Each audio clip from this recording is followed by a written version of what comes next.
actually worked in that office before you. I'm finishing up my last week now, as a matter of fact, so I know it can be a bit overwhelming, but I'm here to tell you there's nothing to worry about. You'll be fine. So let's just focus on getting you through your first week, okay? Let's see. First, there's an introductory greeting from the company that I'm supposed to read. It's kind of a legal thing, you know. Welcome to Freddy Fazbear's Pizza, a magical place for kids and grown-ups alike, where fantasy and fun come to life. Fazbear Entertainment is not responsible for damage to property or person.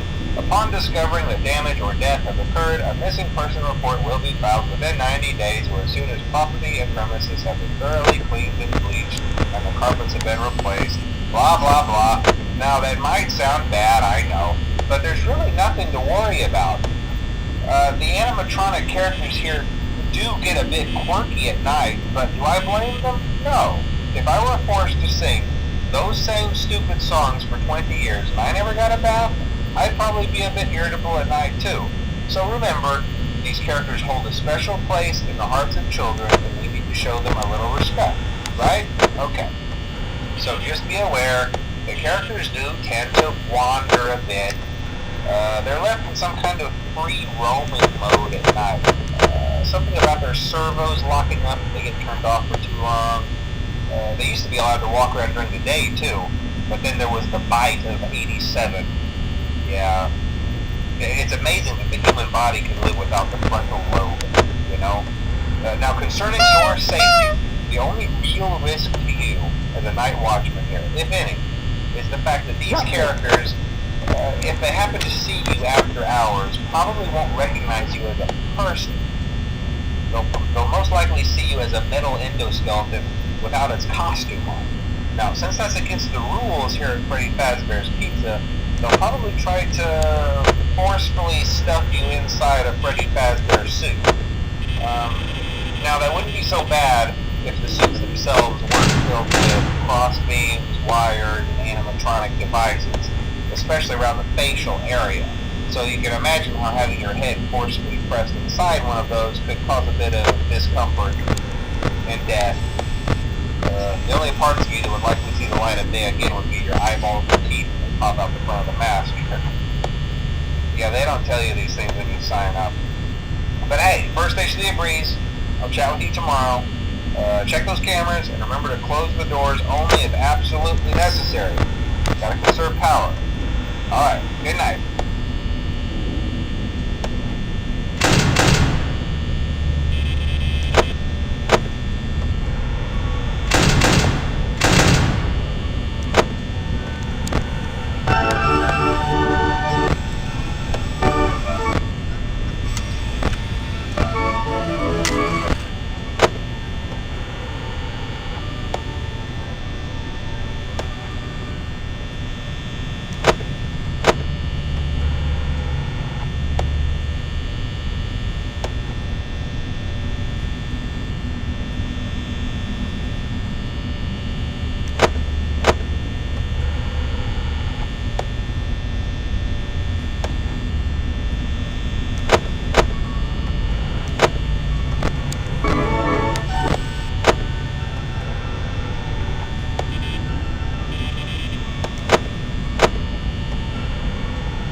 talk quite as long this time since Freddy and his friends tend to become more active as the week progresses. It might be a good idea to peek at those cameras while I talk, just to make sure everyone's in their proper place, you know. Interestingly enough, Freddy himself doesn't come off stage very often. I've heard he becomes a lot more active in the dark, though, so hey, I guess that's one more reason not to run out of power, right? I also want to emphasize the importance of using your door lights. There are blind spots in your camera view, and those blind spots happen to be right outside your doors. So if you can't find something or someone on your cameras, be sure to check the door light. You might only have a few seconds to react. Not that you would be in any danger, of course. I'm not implying that. Also, check on the curtain in Pirate Cove from time to time. The character in there seems unique in that he becomes more active if the cameras remain off for long periods of time. I guess he doesn't like being watched. I don't know. Anyway, I'm sure you have everything under control. Talk to you soon.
dum dum.